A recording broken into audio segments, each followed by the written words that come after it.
My noisy neighbor hated my classic car restoration hobby and tried to have my cars towed away. When that did not work, she just called the police on me. However, that massively backfired. Here is what happened. Subscribe to Ripe on YouTube and hit the bell to turn on notifications. I live next door to one of the most irritating busybodies I've ever met in my life. She is old, which is not saying much because so am I, and she is a crotchety woman who has made enemies with everyone around her. I wish I understood why she decided to turn her crazy nosy eyes onto me one day, but I will probably never know. What started it all was her fixation on my classic cars. Normally, our properties were divided by several tall hedges, but she paid to have them trimmed quite a bit one day. Probably so she could spy on me, and sure as hell, not even a few hours after the hedge trimming, she was starting her BS with me. It was a beautiful day and I had taken on another new project. It was honestly just too good of an opportunity to pass up, so I took it. A buddy of mine called me saying that he had the car of my dreams for me, a 1968 Ford Mustang Shelby GT 500,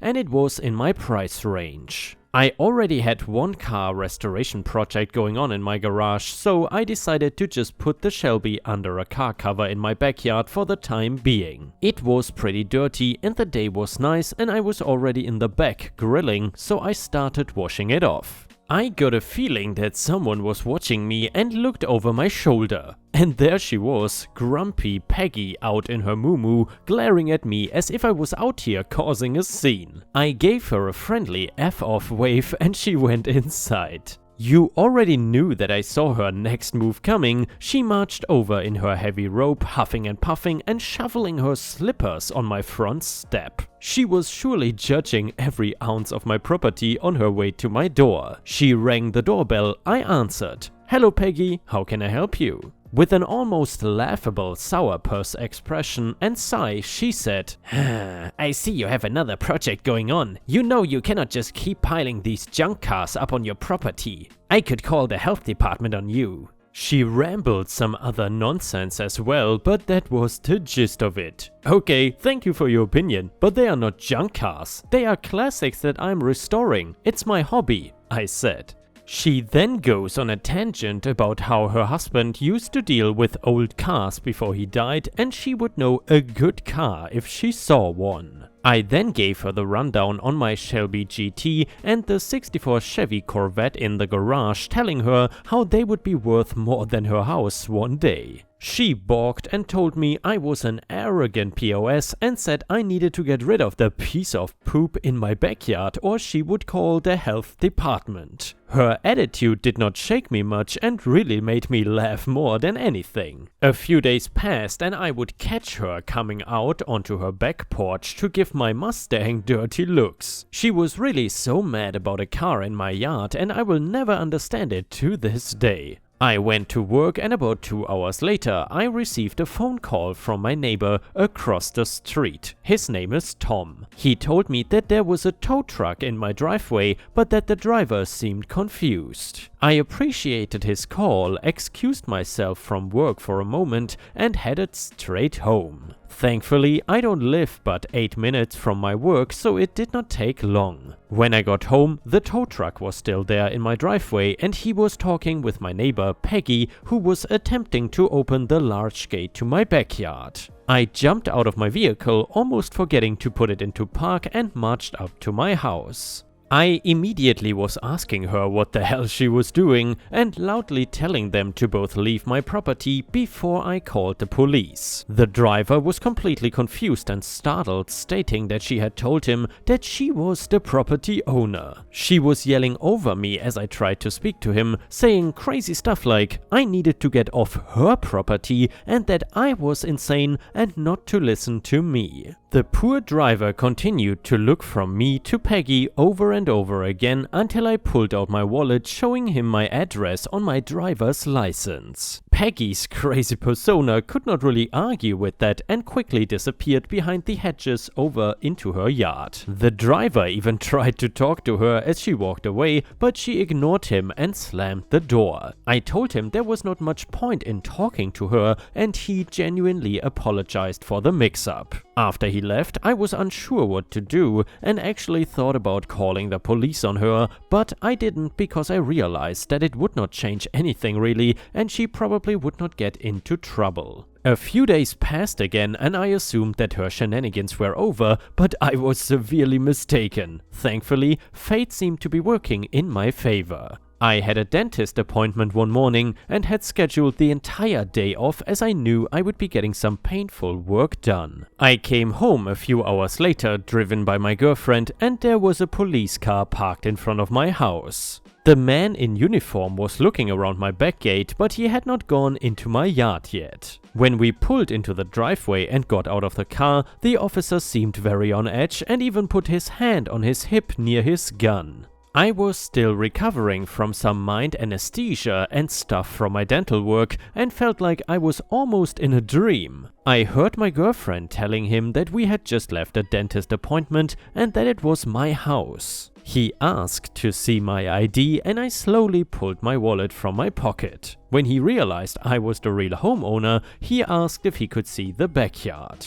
My girlfriend opened the gate and we did as he asked. The car cover was on the Shelby GT and he lifted it up, even complimenting the thing because it truly is beautiful. The officer started asking me why someone would call and say that I had stolen the vehicle after I presented the registration, and I mentioned that a certain neighbor of mine had been giving me grief over the cars because she had no respect for classic cars or hobbies. It turns out the officer was a classic car enthusiast himself, which is too bad for old grouchy Peggy. I made a joke about how I was going to have to sue her for harassment soon if she did not stop with this BS. The officer said that he would see what he could do to help me out and said that he would be over again shortly. I went inside and laid down as my head was pounding. When the officer returned, he looked like a man that had lost a tiny piece of sanity. Thankfully, it did not affect me much. He told me that I was living next to a peach of a woman and that she was certainly one of the more interesting victims he had ever met. Apparently, she told him that the neighborhood, specifically herself, was a victim of my hobby and that I had gotten out of control and was stealing cars. She really said she thought that the Mustang was stolen. The officer realized that she was full of it and told her that I had grounds to sue her for harassment and that he would back me up in court if I ever decided to pursue it. He also said that having the car in the backyard was not illegal and that it was not affecting her or depreciating the value of the neighborhood.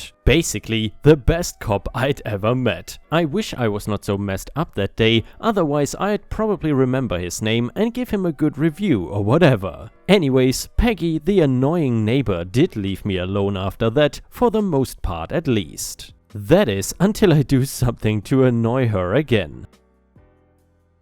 The next one is titled, I Guess I Was the Jerk. This happened about 40 years ago. I was in my mid-20s and working a low-paying dead-end job. Because my income was low, I could not afford a nice apartment. Still, I found a decent one-bedroom place in a 3-story walk-up that had 6 apartments in it. The neighborhood was high crime, lots of violent gang activity, lots of drug activity, etc., but it was all I could afford at the time. There was a parking lot behind the building. On that same side of the building was an exterior stairway. The second and third floor had a large exterior deck attached, and to get to my apartment on the third floor, I would climb stairs to the second floor deck and then cross the deck to get to the stairs to climb to the third floor deck. On the third floor deck, there was one exterior door. You would walk through that exterior door to access an interior hallway about 3 to 4 meters long. On each side of the hallway was a solid exterior type door with multiple locks on it. To the left was the door for my apartment, and then of course there was the door to another apartment across the hall from mine.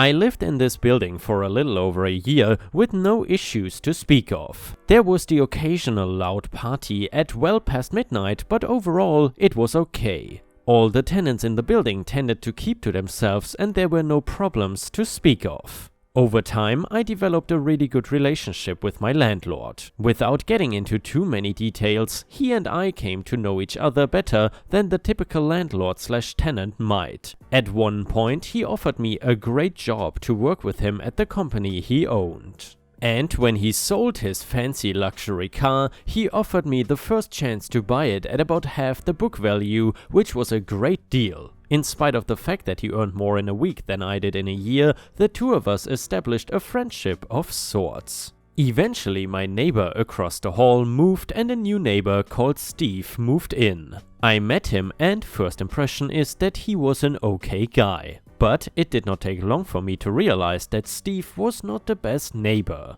Because the walls were thin in the building and Steve and I shared a hallway, I could hear pretty much everything going on the third floor of the building. So either Steve had a bazillion friends who all insisted on visiting him several times a day at all hours of the day and night, or Steve was a drug dealer. Now, I knew what was going on, but it at first did not bother me. My apartment was very secure behind a very solid door with several locks. I did not hardly spend any time outside other than going to work and back. The drug activity was usually not loud enough to bother me, so I just pretty much ignored it. And by the way, Ripe Stars, I'm not exactly sure that is something you should just casually ignore. It seems like you could get caught up in a lot of trouble very quickly. Anyway, now, my job required me to work 4 p.m. to midnight usually, but due to a shortage of staff, my boss had asked me to work 12-hour shifts temporarily. This meant in return that I was working noon to midnight, ouch, and I could not leave work until my counterpart on the next shift checked in. One night, third shift guy overslept so that he didn't get to work until after 2 a.m. So I ended up working a little over 14 hours straight. This meant that it was around 3 a.m. when I finally pulled my car into the parking lot of my apartment building. I was dead tired, of course, and wanted to just grab a quick snack and go to bed. As I am climbing the exterior stairs to get to the third floor, I can see there are 3 people standing on the third floor deck, near the exterior door leading to my apartment. The nearest individual is a mid-20s young lady, my age, who I was certain I had not seen before. Whatever though, I was not in the mood for chit-chat. So I walked up to the exterior door, pushed on the handle and realized right away that it was locked from the inside. The exterior door could be locked, but nobody ever locked it. Until that night. Because I had to get into the hallway to access my own apartment, that meant I was locked out of my apartment at 3 a.m. I was a little annoyed but just knocked on the door, but no answer. So I knocked louder, still no answer, so I started banging loudly with my fists and my feet, but still no answer. I was in no mood to deal with this at 3 a.m. following a 14-hour shift, so I lost it. I proceeded to kick the door down as I am doing my best SWAT team with no knock warrant impression. The young lady closest to me announced loudly, "What an entitled jerk! Why can't you just wait your turn?" Anyway, the external door to the deck was rather flimsy, so a few good kicks and shoulder blocks was all it took to knock it down. I walked over the door, now on the floor in the hallway, to unlock my apartment door and then proceeded to get ready for bed. That is the end of the story, but I will continue for those who will be curious what happened next. After I woke up, I called my landlord and I calmly told him that I deliberately destroyed his door. He was not happy to hear that, obviously, but he asked me why I had destroyed the door. So I proceeded to tell him in great detail why I had destroyed the door. Then he was very angry, but he was not angry at me. Luckily, I did not have to work that next night, but by the end of the day, 2 things happened. Number 1, the exterior door was replaced by a contractor hired by my landlord, and number 2, Steve had moved out of the 3rd floor apartment and I never saw Steve again. For a few weeks, I had people knocking on my door to ask me if I knew where their friend Steve had moved to. And yeah, Ripe Stars, I'm curious if you think whether OP was the jerk in this situation or not. I'd say he definitely wasn't, because personally I'm not really a big fan of having drug dealers in my neighborhood. I don't know about you, maybe I'm in the minority here. And the next one is titled Total Meltdown.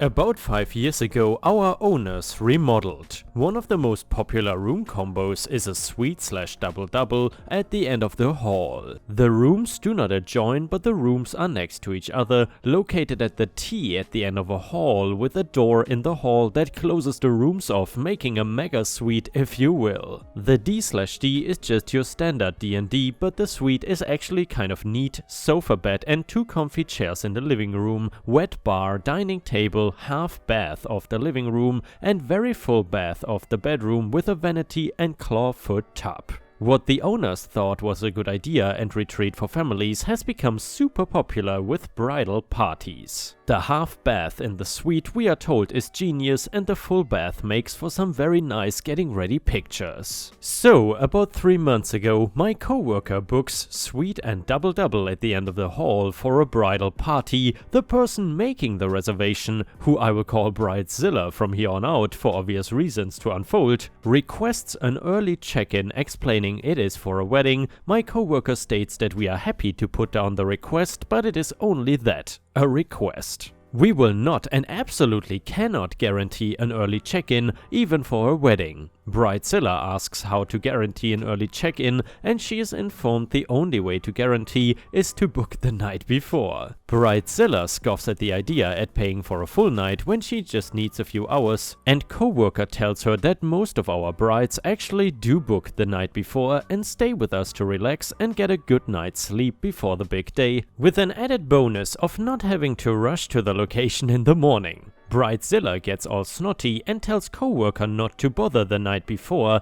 and we are just trying to scam her and she will get her early check-in. And at least once a week since the rest was booked, Bridezilla has called to make sure we know about her request. And wouldn't you know it, about a month before the wedding, a family books those rooms, checking out on Bridezilla's wedding day. After a family books their res, Bridezilla calls again, reminding us of her request and that we let her know that she may want to come up with a backup plan, and that we would be happy to attempt an early check-in, but the only way that is going to happen is if by some very small, microscopic miracle the family checks out very early, but they have until checkout at noon and her res does not technically start until 3 PM. We are like, hey, we really don't think we can get you in early. We allow cancellations and changes up until 48 hours prior to arrival, so if you need to cancel and book elsewhere, we completely understand and best wishes on your special day. She tells us that the family will check out early and we will send HK over immediately after checkout to clean, and it better be spotless. We tell her that is not how any of that is going to work and that the family has until noon, and HK would be happy to attend to the room right after checkout if and only if they are currently attending to rooms on that floor in that area. Our HK staff has a system and we don't mess with it, period. No exceptions ever. You simply don't tell these overworked, underpaid, amazing co-workers how to do their jobs. They could clean up after your murder and no one would know. Day of the wedding arrives and so does Bridezilla at 10 AM. She steps up the FD and guess what? The room is still occupied. And by the way, Ripe Stars, in this context, FD means front desk of the hotel. She just starts shaking her head and tells us no, she is checking in now. Hair and makeup will be here in an hour and she needs to shower, and she checked over and over again and we had her request, right? We knew about her request. Just do what she requested. We tell her yes, we have her request. It was a request, not a guarantee. There is nothing we can do but wait at this point. She pulls out her phone and starts to dial, screaming to people that the room isn't ready.